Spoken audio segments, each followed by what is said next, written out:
Hello and welcome to News 360. We are live from the News Hub here in Accra. I am Isa Moni. And I'm Natalie Ford. So look at the top stories this evening. News 360 headlines is brought to you by Deluxe Paint, Heaven Black Mosquito Coil and Spray, Premier Health Insurance, Calipo, and Nido Fortigro. Your love, their future. Information Minister Designate Kojo Opong Nkrumah says government has no intention to purchase a new presidential aircraft. We will take a look at the uniqueness of Edinkra symbol and its tourism potentials in the Ashanti region. Later in Mission this evening, procurement processes near completion to furnish Latingpa and Yayayili chips compounds. And in international news, close to 1 million people killed in a devastating earthquake and tsunami that hit the Indonesian island of Sulawesi.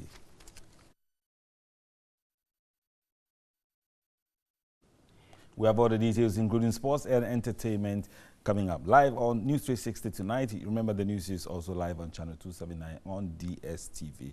Now let's hit the ground running. Insanitary conditions are affecting effective teaching and learning at Alajo 1 cluster of schools. Teachers on a monthly basis have raised over 300 cedis to dispose of refuse deposited on the compound by residents.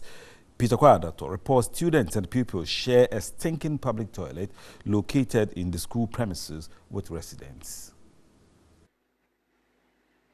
The Alajo 1 cluster of schools is located in the heart of the community, tightly surrounded by residential and makeshift structures. This opened it up for community access for a thoroughfare, playing of football and funeral, among others. Playing of football in the school was the major cause of destruction of school infrastructure. This teacher's toilet had to be abandoned because its roof was completely destroyed by the effect of football playing. Teachers lament that the bad odor from the public toilets makes it extremely difficult for teaching and learning in some classrooms. The absence of a toilet for the school compelled the pupils to share the same facilities that is causing them nuisance with the residents. Again, of major concern is the dumping of refuse in the school. Residents regularly dispose of their waste in the school, despite several warnings. Others engage in open defecation and urination in the school. Teachers would have to cough up to 300 cedis a month to engage waste collectors to clear them. We try to fence the place, but the fencing has even made it worse because the person can just stand in front of the fence and throw it overhead into the place. Including that is the public toilet here. Most of the times when it rains, the first 2 classes or 4 classes can't be entered, and it affects the children personally, education-wise and health-wise. These were raised during a UNESCO SDG Global Citizens Awareness Forum to unlearn what were learned that are not helping development. Goal 4 is UNESCO's baby.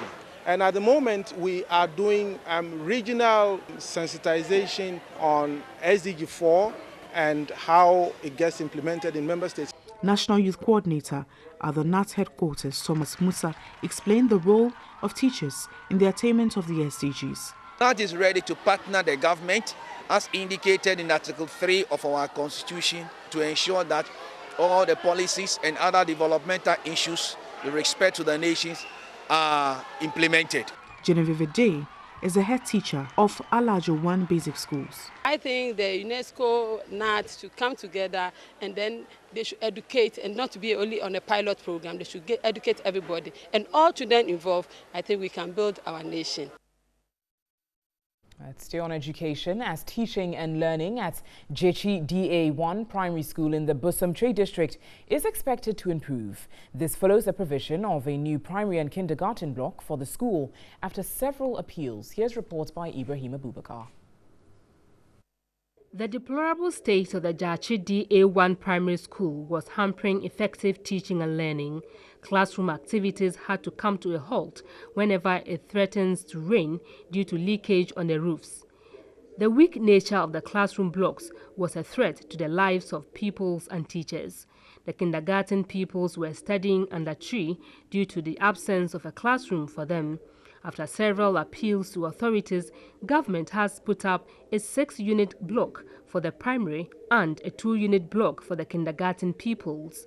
Head teacher Obeng Ado was optimistic teaching and learning will be enhanced. He pledged the school's commitment to maintain the new buildings. The beauty exhibited by this facility will make sure that it becomes an incentive for motivating the teachers to vary their method of teaching so that the children will benefit. More importantly, improve the academic work. Commissioning the new blocks, Deputy Minister of Education and Member of Parliament for Bosomtwe, Dr. Osei Educhum, reiterated government's commitment to transforming basic education. The government believes that you cannot have effective secondary education if the KG and the primary school and the junior high school are not doing well. So this is one of the demonstrations of what the government, across the country, there are so many school buildings that we are pulling down, we are building new ones, KGs are being built across Ghana. And this is just one of them. So we are here today to commission this institution, this facility for DA1 Primary School in Bosomtwe as a demonstration of government's commitment to the transformation of basic education in the country. District Chief Executive for Bosomtwe, Joseph Akwesi Esuming, said the Assembly plans to improve the infrastructure for all deplorable schools in the district. The Deputy Education Minister also commissioned a 6-unit classroom block for Esreso DA Primary to ease congestion. Let's remain in the Ashanti region and talk about the uniqueness of arts and crafts industry. Communities like Bongre, Ehua, Pankrono, and Tonso are famous in their dexterity of producing the kente cloth, wood carvings, pottery, and the dinkra cloth, respectively. In the following report, Benjamin Edu looks at the uniqueness of the Edinkra and the tourism potential. In Tonso, a small community in the Kwabre East municipality of the Ashanti region, is the only place where the creation and use of Edinkra symbol is still practiced and taught. Used for generations, the Edinkra is an Akan symbolism drawn in ink with representations and meanings likened to fables used to bestow wisdom and knowledge. A visitor to Ntonso is greeted with colorful Edinkra stripes as well as the dyed red and black cloth displayed in shops and tabletops along the road of the community. Local producers are usually found weaving, joining and stamping the Edinkra on cloth under the shade of trees. The history of the Ashanti people, their way of life and their philosophy are all captured by the Edinkra. The symbols appear on many royal objects preserved by the Ashanti people, the most precious of which is the golden stool. Some meanings behind the Edinkra symbols include being kebi, which means one should be careful not to upset the other, and jinyame, which signifies the belief in a supreme being. As part of the Awene festival in the area, the Kwabre East Municipal Assembly organized a bazaar to expose the tourism potentials of the Ntonso community. A tourist, Jacob Nedvat, who was visiting the community for the first time, was excited. I found this place very interesting, beautiful, and colorful, and the most of all, the people are one of the nicest people we've met so far in the world, so we really appreciate it. We wanted to see the village, but we didn't know that there is a festival, so it was a happy coincidence, and we're happy to be part of the festival. Block stamping methods to embed Edinkra include using wood carved out from a calabash or metal block. Screen printing is also common. A weaver, Kweku Anderson, says, though the business is good, support from central government will help drive tourists and increase production. We need help. We make more crop, but you don't have more people to come here to buy it for us. So we need a president. She beg it. She'd like to introduce the Edinkra crop and everything for us. Then you can get any money anytime. Municipal Chief Executive Nana Osei Bonsu acknowledged a vast potential for investment and employment creation in the area. We want somebody who will come out with their plans, their business plans, proposals and everything, so that we sit down with them and then we give the place to them to run as PPP, public-private. On some other news this evening, environmentalists have hailed Ghana's move to set aside 847 acres of land to protect endangered frog species. Now, the threat of human activities to the amphibian species is expected to reduce and ensure their long-term survival. Here's a report by Benjamin Edu. The 847 acres of land located in the whole West District of the Volta region will help protect endangered species by the conserved area. The endangered species include the Ukami reed frog, the hooved vulture, and the evolutionary distinct Togo slippery frog, which is endemic to the new protected area and few adjoining areas. Environmental group Help Ghana is among organizations working to provide a safe haven for several endangered frog species. Deputy Executive Director Michael Akwesi says the establishment of the protected area became necessary because of an increasing pressure on the forest. He noted that the rapidly expanding human settlement, logging, hunting and other agricultural activities should not impede the economic value of frogs. If there are less frogs, then it means that there will be more insects in our environment. Some of these insects are crop pests. And so if they are not serving as control, it means that there will be more crop pests. We need to get more pesticides to control them. And all these costs are things we do not really sometimes think about. But if we sit down and there are mathematical models to even calculate how much worth these biodiversity would be for us as a country. Michael Akwesi appealed to government and the general public to help protect frog species in the country. There are things that we do that destroy these vulnerable creatures, which can speak for themselves, like driving speedily when it's rained, because one of the things that we've seen is road kills. They are killed easily by vehicles. Habitat destruction through illegal tree felling, burning of bushes, destroying our forest reserves, and the use of chemicals in farming and also washing near water bodies. It is indeed crucial for us. As we save these species, we are saving our lives. Let's do some agri news now. And farmers at Naga in the Upper East region say they are traumatized following costs they incurred during spillage of the Bagre Dam. The farmers lost crops, running into thousands of cedis to the floods. Here is Eva Tiboker's report. Naga is noted for maize cultivation. Most farmers, therefore, have large swaths of maize farms. This year, however, has been bad for the farmers as they've lost most of their crops to floods. Paramount Chief of Naga Traditional Area, Naba Awuni Orlando III, cultivated 180 acres of maize, but he did not take a single grain home. The rains this season, it has actually affected the entire community. If you look at the number of acreage or hectares, the entire community is ranging to 50,000 acres. Almost everything is off. We decided to visit his farm, and on our way, the chief was emotional and teary. His maize had submerged in flood water for 28 days. The way I spend, in fact, if I go to look at the farm, it's worrying. Looking at the monies you have taken from other organizations, you see, to invest in the farms, and finally you run at loss. His son waded through the flood water and brought samples which were all rotten. I couldn't even identify that this was my farm because everything was flooded. The whole, field was just in water.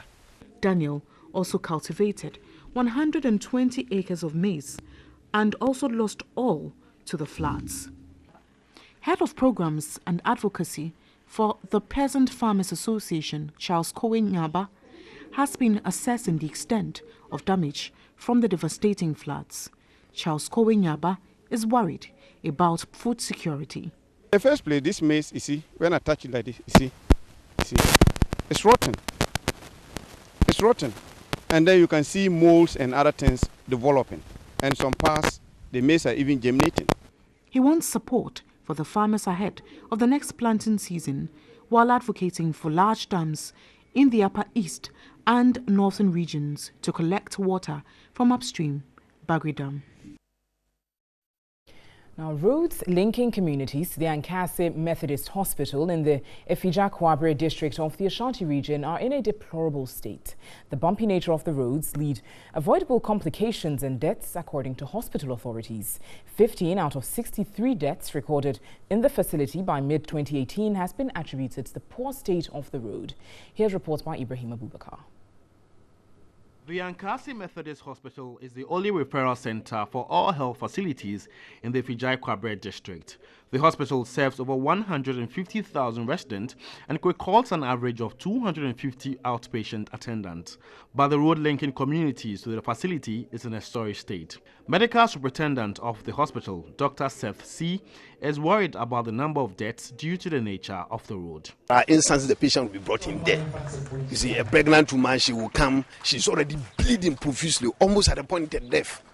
You see, so when we come to maternal mortalities, it's not only when the mortality occurs that we are interested in. We are also interested in something they call near miss. Near miss is something that nearly became a mortality, if not that God actually helped the situation. You understand?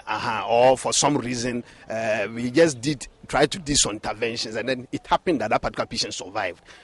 The hospital has recorded 63 deaths so far this year. Authorities have attributed 15 of the deaths to the poor state of the road.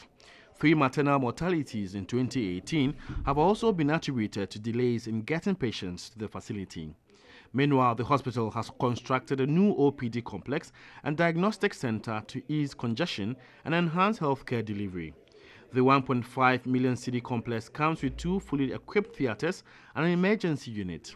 The 300,000 Ghana City Diagnostic Center also has a hematology, sonography and mammography unit. Management of the hospital is also putting up a dental nursing school and a dental clinic to address the equity gap in oral health services. Chief Executive Officer of the hospital, Joseph Atamankwa, is optimistic the infrastructure will enhance quality healthcare delivery. Ashanti Regional Director of Health Services, Dr. Emmanuel Tenkran, commended management of the hospital for establishing a diagnostic center and dental clinic. Commissioning the new blocks, Deputy Ashanti Regional Minister Elizabeth Ajiman applauded the Methodist Church for partnering with government to provide health care to residents.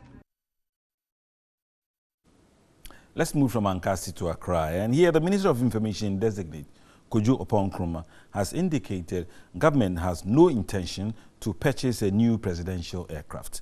He indicated the president's commitment is to fund development projects. The presidential jet malfunctioned mid-air after 20 minutes of takeoff from Washington, D.C. on Saturday.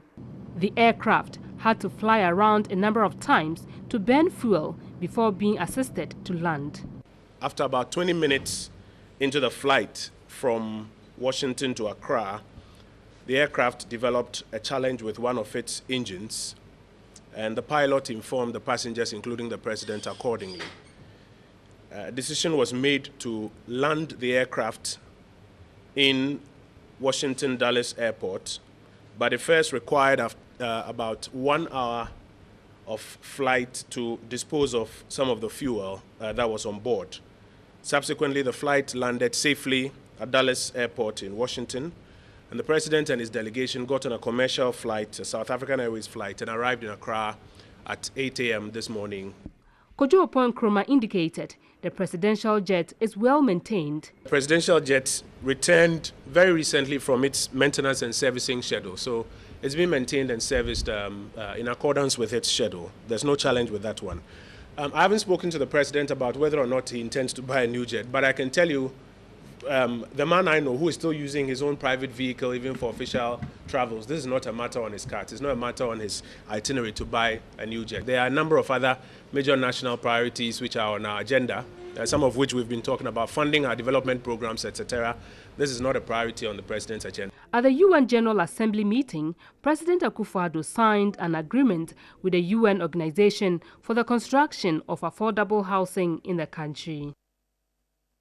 You're watching News 360. We'll return shortly with some more.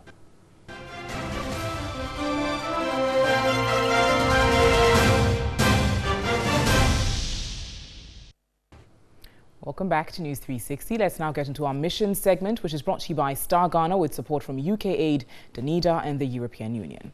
In our very first story in mission this evening, Municipal Chief Executive for East Gonja, Mohammed Taminu, has stated that the Assembly has completed procurement processes to furnish the Latinkpa and Yayaili chips compounds. This has become necessary following the ordeal that residents go through to access quality healthcare. The Latinkpa and Yayaili chips compounds became abodes for goats 3 years after its completion. The facilities have, however, not been put to use and have begun deteriorating. Residents who are to be served by the chips compounds go through a lot to access health care. Pregnant women suffer the most. Assemblyman for Latinkpa, Muhammadu Mahama, blames politicians for the neglect. I followed to the assembly as the assemblyman to inquire why the facility is still like that, and I've not had any reason for that. So it's affecting us actually. But the municipal chief executive for East Gonja, Mohammed Taminu, said he inherited the project and has been initiating moves towards their opening for public use. We have made provision for the finishing of these chip compounds in our 2018 budget. They were not budgeted for at all.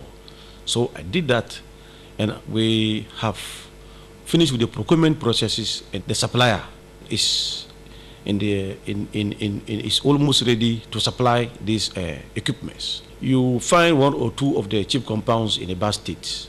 We are ready to fix them and get these equipments in there and get them operationalized. He said the Latinkpa chips compound and 3 others have been captured in the Assembly's 2018 budget, adding the contractor has been engaged to return to site. He said although the facility, when completed within the stipulated time, will face staffing challenges. The chip compounds I was telling you, we are going to finish them, but what I'm foreseeing will be how to get nurses to go and man these chip compounds. We have a nursing school here. We get them rolled out every year. Most of the times they will like to go and stay in Tamale, Kumasi and the cities and leave us here. The East Gonja MC also spoke about the current state of the Kadani Latinkpa Road. I'm aware of the state of the road at Kadani. It happened last year. I was there, we wrote reports to the Minister of Roads, and they are promising us to come and work on it. And as I speak, this year's rainfall has further affected the state of the road. And in the next few days, His Excellency the Vice President has promised to visit the area, and I'm sure by the end of his visit, we'll get some good results. Latinkpa, Yayaili and their adjoining communities will require stringent efforts by duty bearers to solve their perennial health problems. From healthcare, let's turn to education, as Mission Ghana has supported pupils of the Kwatape Community School in the Kpandai district of the Northern Region with sets of stationery. Over the years, some pupils have been doing academic exercises on the floor.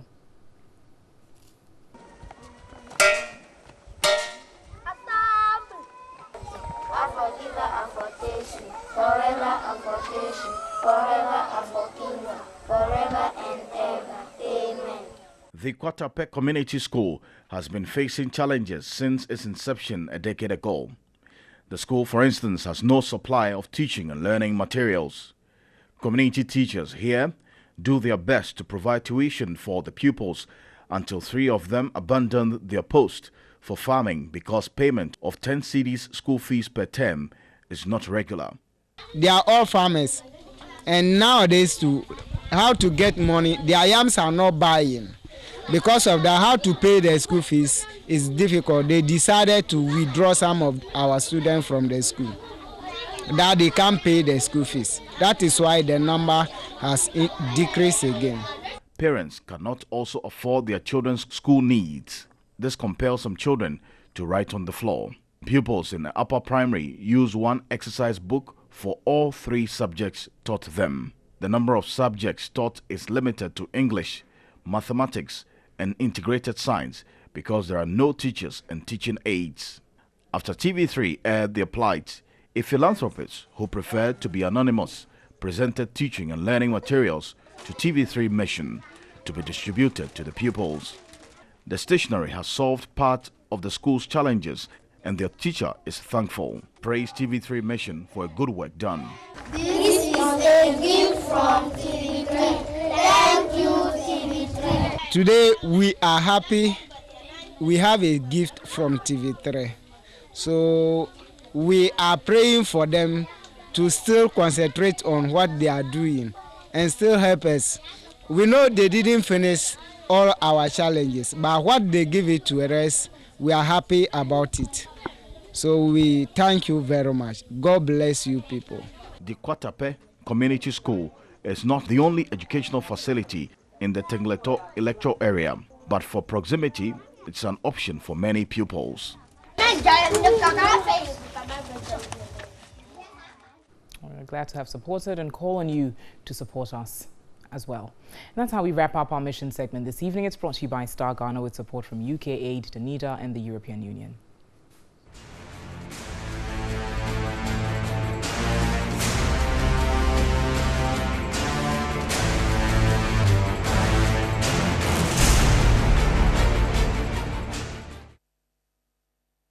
Now let's do some more stories tonight. And First Lady of the United States of America, Melania Trump, will be in Accra on October 2 for a 2-day visit. At a news conference in Accra, Minister of Information designate Kujo Apon Nkrumah said one of the highlights of the visit will be on children's welfare development with Ghana's First Lady, Rebecca Ekufuado. The visit is part of a trip that she's organizing across a number of African countries, including Kenya, Egypt, Malawi, and Ghana. In Ghana, she's focusing on children's welfare and development, primarily because our First Lady is also doing a lot of work in maternal health care. And so we expect her in town at 10 a.m. on the 2nd of October, upon which arrival she will be joined by the First Lady of Ghana to visit the Ridge Hospital Children's Block to observe some of the efforts that are being made by the government of Ghana to improve child health care and to explore ways by which her office can also partner the various agencies in Ghana that are doing a lot to improve child welfare and development. Kujo Apon Nkrumah added Melania Trump will also visit the central region. On the second day of her visit, that is the 3rd of October, she will make a visit to the Cape Coast Castle after an initial courtesy call at the Cape Coast Palace. We expect that her visit to the castle will also aid us in the various efforts that we are making to promote a number of tourism sites here in the country. All in all, her visit is expected to boost or to assist us in boosting tourism and Ghana-US ties. Let's turn to the financial sector, as some Ghanaians in the informal sector are resorting to traditional ways of saving their money due to recent cases of people losing their monies in financial institutions who are not licensed to do business. The former Deputy Governor of the Bank of Ghana, Emmanuel Asiedu Mante, is calling on the central bank to do more in increasing confidence in indigenous financial institutions. After falling victim to a financial scam that resulted in her losing her savings of about 4,000 Ghana cedis, this 74-year-old woman in Pasa in the Nkwanta North District of the Volta region has resorted to keeping her cash in a hole dug in front of her house, covered with logs of firewood. In a faint voice, she tries to give details of what happened.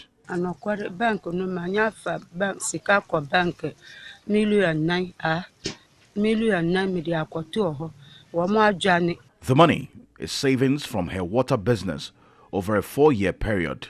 Unfortunately, part of the money she saved in the hole has been destroyed by termites.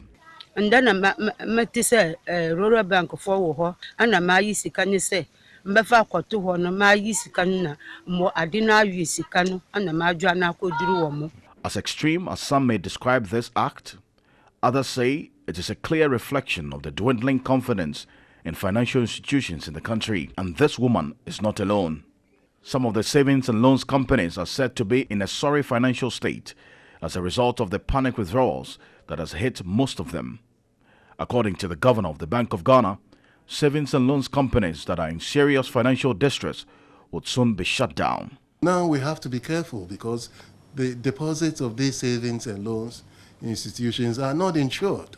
So there has to be some costs associated with dealing with these insolvent savings and loans institutions with implications for the budget.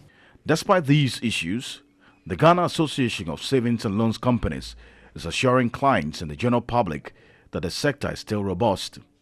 Jeneboa Kodia Boache is the executive secretary of the association. We also in talk with our various members to make sure that the systems that regulation expect every financial institution to put in place are adequately put in place. The customers of some savings and loans companies who have either lost their monies or have their funds locked up due to liquidity challenges have one thing on their minds: they need their monies back.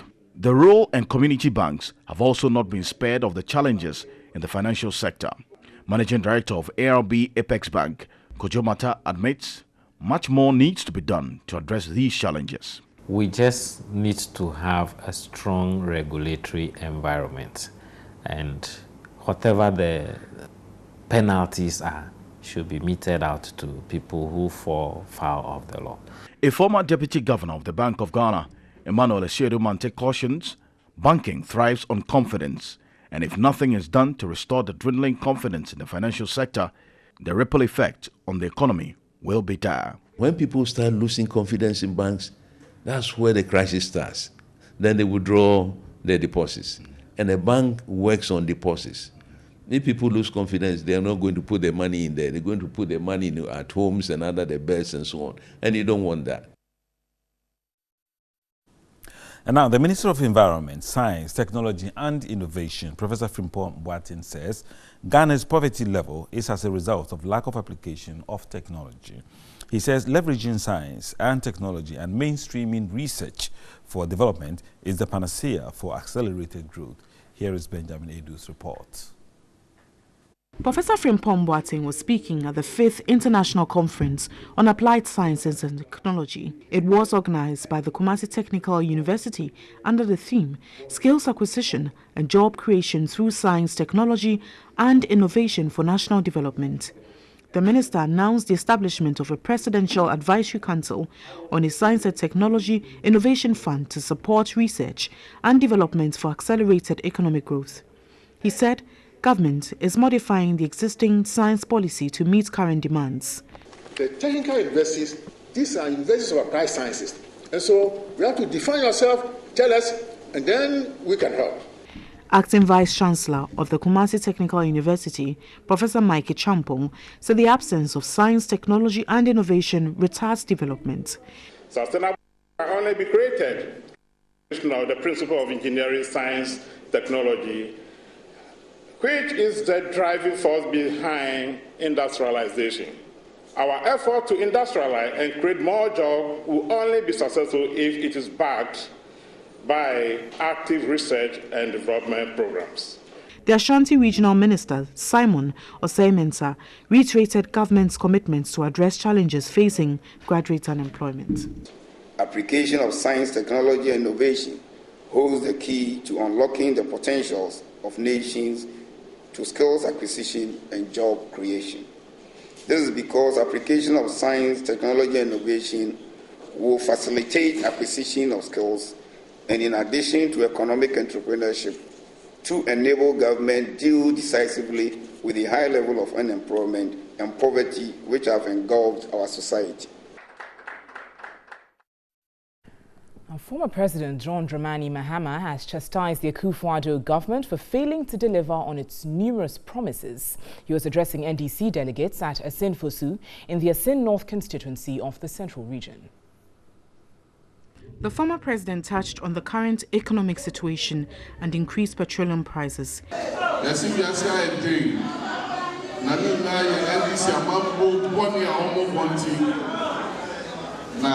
Some renuna petrol 14 cities. 14 cities.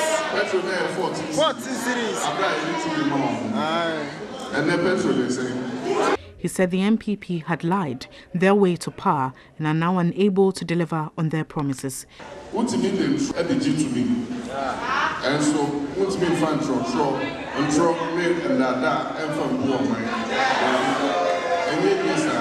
The former president urged the party supporters to vote the NDC back to power to continue with its good works.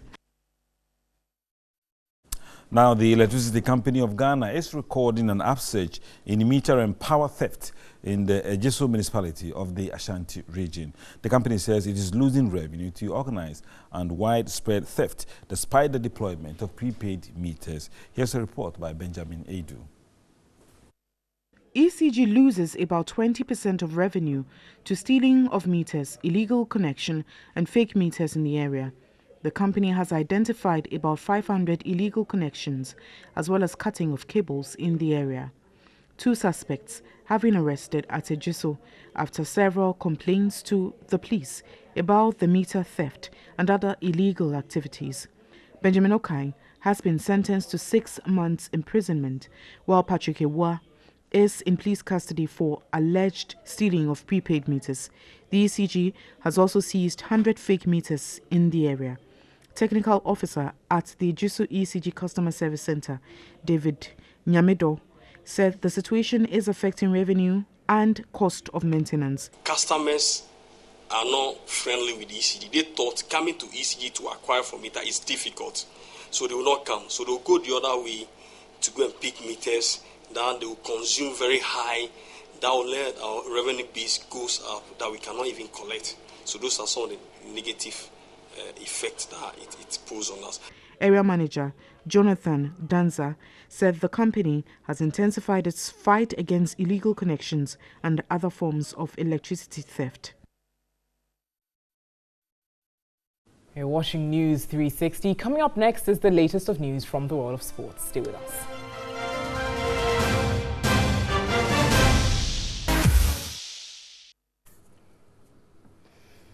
In entertainment news this evening, discovered at Dadieso in the western region of Ghana, she shot to national prominence after excelling and winning Season 8 of TV3's kids reality show Talented Kids.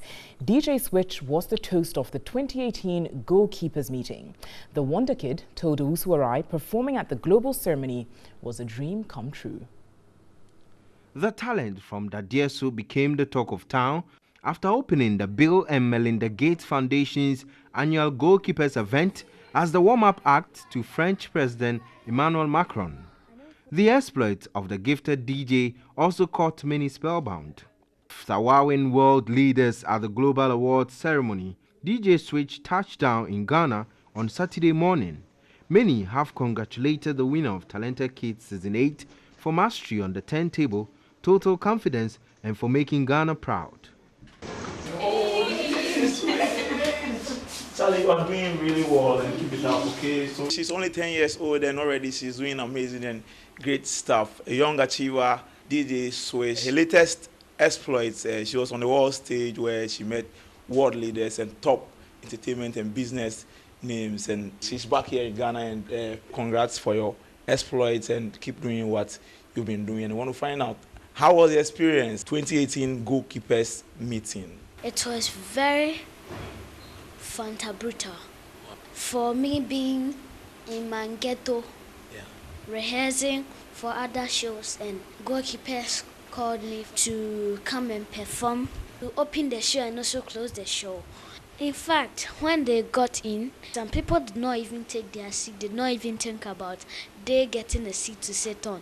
Some people just got inside and just started shouting, "Oh wow, so this girl was going to be the DJ.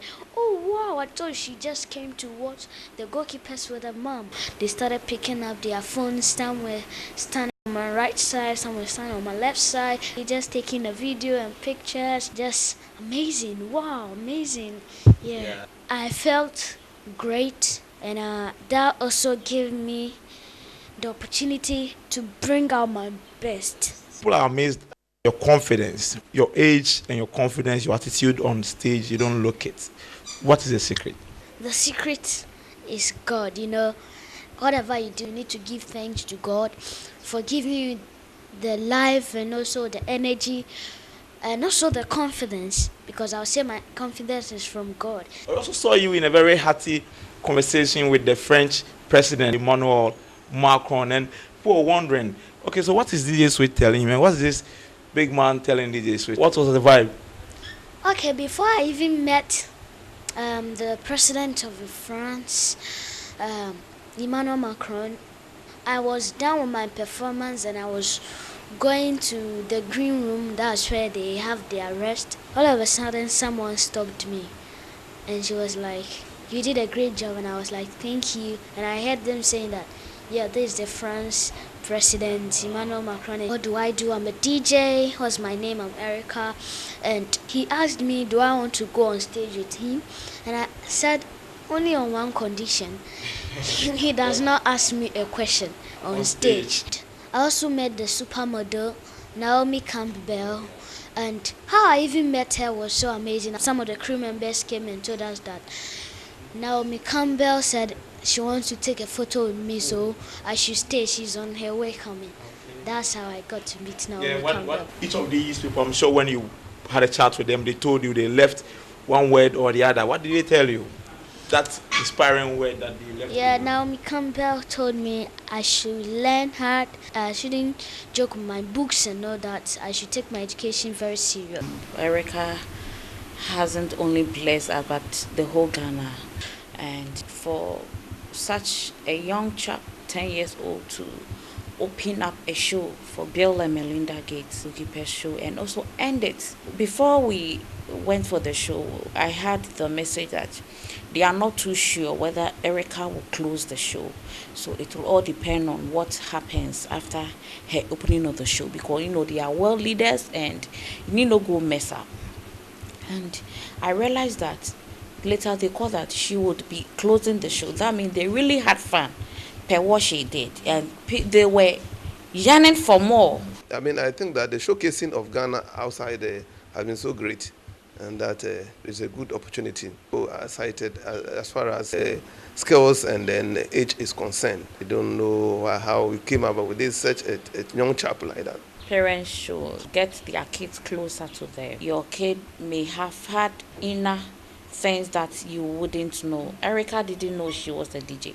I never knew she could be a DJ. It was just something we tried making her practice and it clicked. So parents should pilot something in their kids.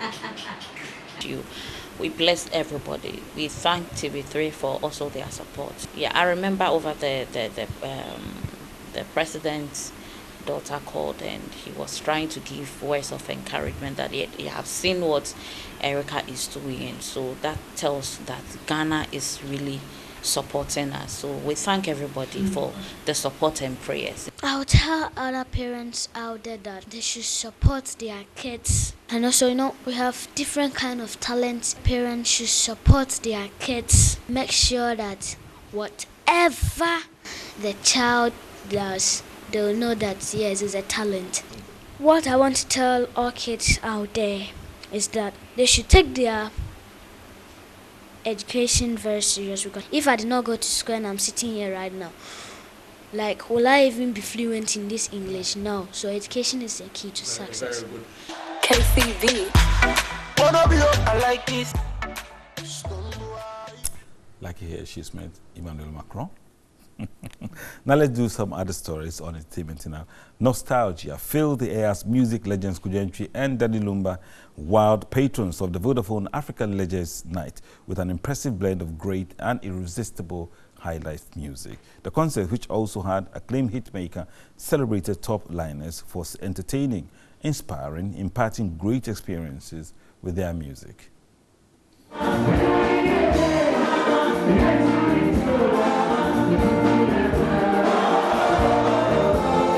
For 7 years, the African Legends Night has celebrated the continent's great music icons.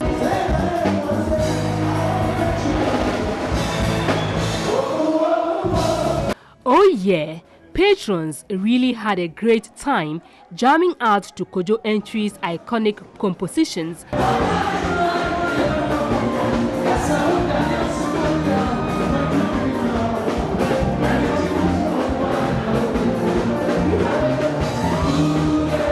The music maestro was simply unstoppable, and fans couldn't resist taking to the dance floor.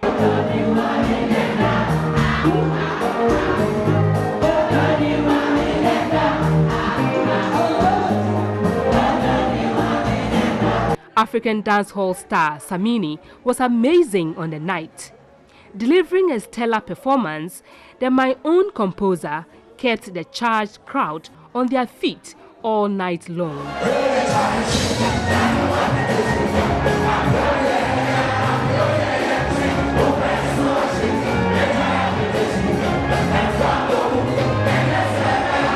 Samini seized the moment to eulogize musical mentors Bob Nestamali and prolific composer Nana Ampedu.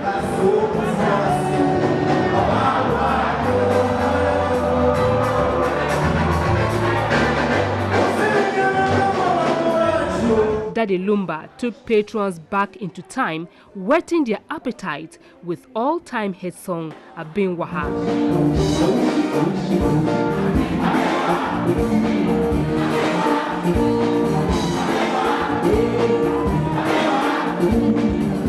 To mark his 54th birthday, Daddy Lumba was joined by former First Lady Nana Akufo-Addo Rawlings and executives from Vodafone to cut a special birthday cake. With 33 albums to his credit, Daddy Lumba's nostalgic performance got patrons singing the encore chorus.